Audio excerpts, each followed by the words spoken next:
He was a member of the royal family, a naval hero, and a man who shaped the destiny of nations while playing royal matchmaker and mentor to princes and a future king.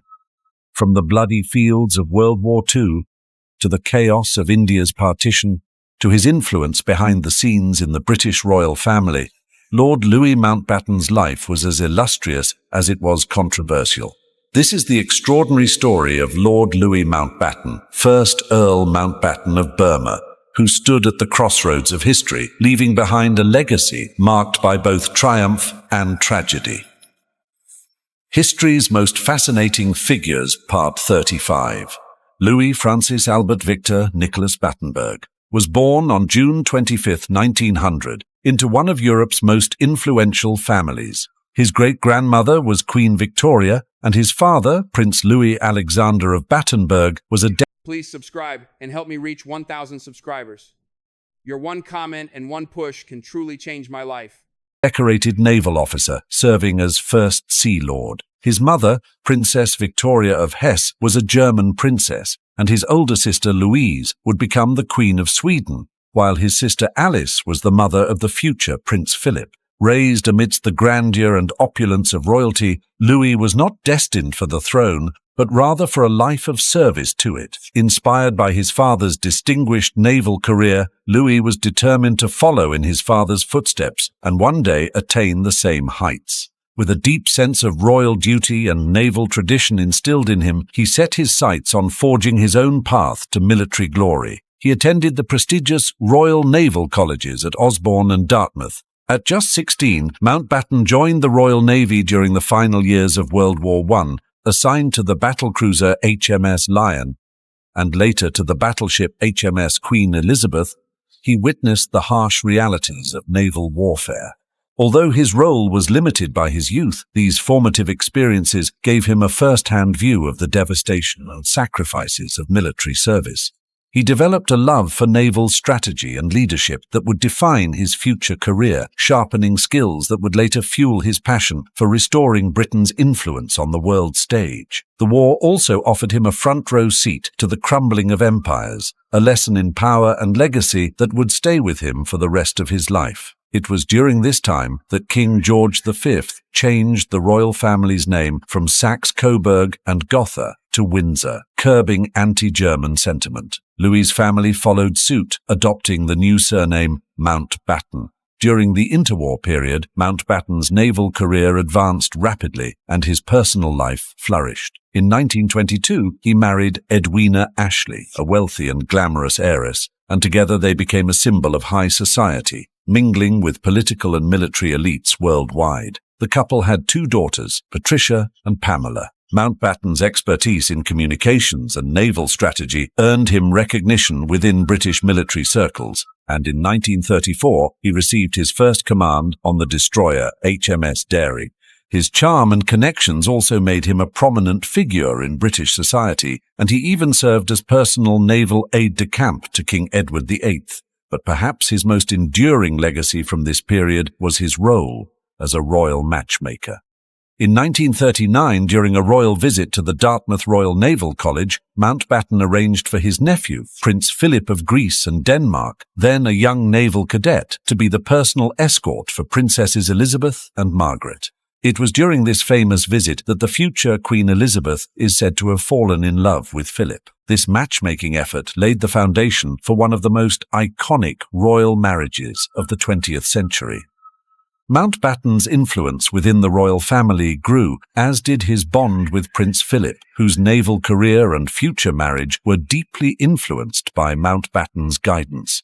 Philip would later even adopt Mountbatten as his surname, cementing their connection. World War II launched Mountbatten from a rising star in the Royal Navy to a global hero. At the outbreak of war in 1939, he took command of HMS Kelly, leading the 5th Destroyer Flotilla on daring missions. He brought the Duke and Duchess of Windsor back from France and spearheaded the evacuation of Allied forces during the Namsos campaign in Norway. However, his luck ran out when HMS Kelly was sunk during the Battle of Crete, a loss that would later inspire the film In Which We Serve. Undeterred, Mountbatten rose from the wreckage, and took command of the aircraft carrier HMS Illustrious. During a visit to Pearl Harbor in October 1941, he noted its vulnerability, warning that it was a perfect target for a Japanese surprise attack, a prediction that proved tragically accurate.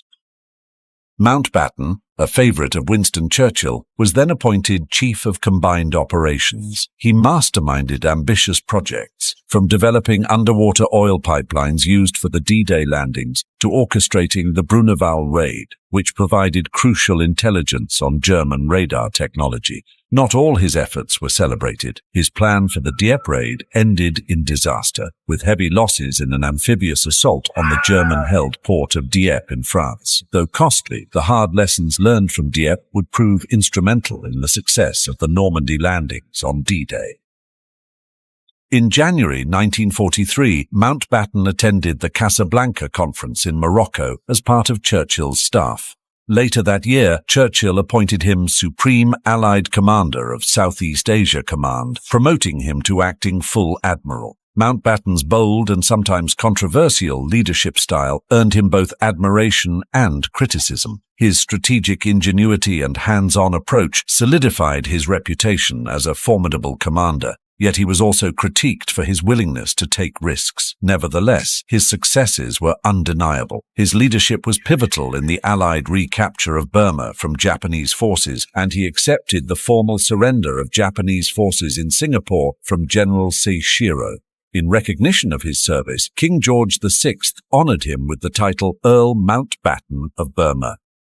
In 1947, Mountbatten stepped into the most politically charged role of his career as the last Viceroy of British India. His task was clear: end British rule no later than June 30th, 1948, while striving for a united India. However, he was authorized to adapt as circumstances demanded, with one overriding goal: to extricate Britain swiftly and with as little reputational damage as possible. As the situation grew increasingly volatile, Mountbatten found himself in a delicate dance between his mandate and the urgent need to prevent widespread chaos. Religious and political tensions were at a boiling point, and he worked closely with key figures like Jawaharlal Nehru and Muhammad Ali Jinnah to negotiate a transition he hoped would be peaceful. Yet, as unrest escalated, he realized there was no time to lose. Although his advisors favored a gradual transfer, Mountbatten concluded that only a swift and decisive exit could stave off civil war. By his reckoning, independence could not wait until 1948. It had to happen before the year was out. Despite the appeals of leaders like Mahatma Gandhi, who urged the preservation of a united India, Mountbatten saw that partition had become inevitable. He thus worked with Nehru and Jinnah to divide the subcontinent into the new nations of India and Pakistan. But the division unleashed a torrent of violence, resulting in one of the largest and most tragic mass migrations in history. Millions were displaced and hundreds of thousands lost their lives. While some commend Mountbatten for navigating an impossible situation with diplomacy, others contend that his accelerated timeline contributed to the chaos. Amidst the turmoil, he forged a close friendship with Nehru, who requested that Mountbatten stay on as India's first Governor-General to help stabilize the fledgling nation. Though his presence brought some measure of continuity, the horrors of partition would forever haunt his legacy. Mountbatten's tenure as Viceroy marked the symbolic end of the British Empire in Asia and cemented his place in history. Yet, his legacy remains as complex and controversial as the turbulent events he oversaw.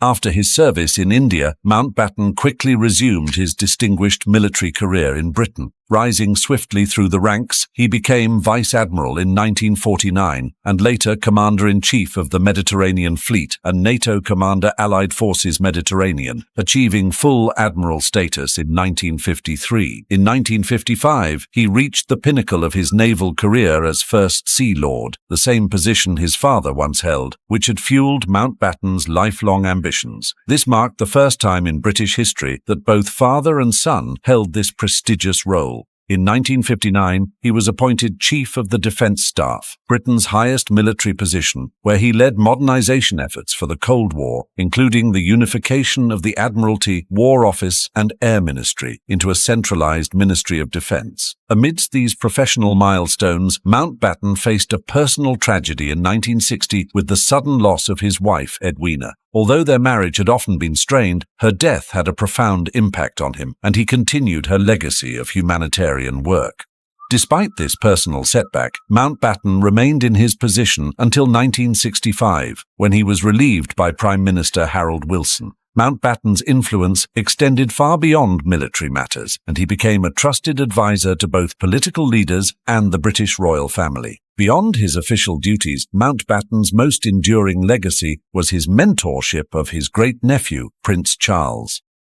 Known affectionately as Uncle Dickie, he became a surrogate grandfather to Charles, guiding him on everything from royal duties to personal relationships. This close bond profoundly shaped Charles's views on leadership and the monarchy. Mountbatten encouraged Charles to think independently and engage with global issues, molding him into a thoughtful and forward-thinking leader. This relationship solidified Mountbatten's legacy as both a military hero and a guiding force within the British royal family, with an influence that endures to this day. In 1979, Mountbatten's life came to a tragic and violent end. While vacationing with his family off the coast of Ireland, a bomb planted by the Irish Republican Army exploded on his boat, killing Mountbatten, his teenage grandson, and 2 others.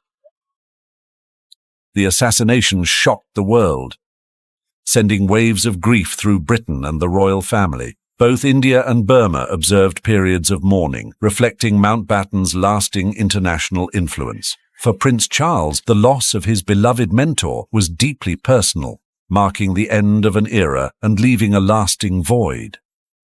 Mountbatten's death not only brought a heartbreaking close to a life filled with triumphs and controversies, but also underscored the enduring complexities of British-Irish relations. Though his legacy remains as complex as the man himself, Mountbatten's influence on both the military and the monarchy endures to this day. From the battlefields of 2 world wars to the corridors of royal palaces, Lord Louis Mountbatten lived a life steeped in power, influence, and controversy. He played pivotal roles in some of the 20th century's most defining moments, from military exploits and diplomatic missions to guiding future monarchs and shaping nations. Although Mountbatten never sat on the British throne, he ensured that one day a Mountbatten would, cementing his legacy within the heart of the monarchy. His life was a tapestry of triumph and tragedy, as well as a testament to both the glories and shadows of empire. Though Lord Louis Mountbatten's story ended in violence, his legacy endures, woven into the history of the British monarchy and the destinies of nations, a life that continues to echo through the ages. As always, don't forget to like and hit that subscribe button. Your support helps this channel grow, allowing us to bring you even more incredible stories. If you enjoyed this video, we release new episodes weekly, so click the bell icon so you never miss a future video. This is Unrecalled History. Thanks for watching, and we'll see you next time.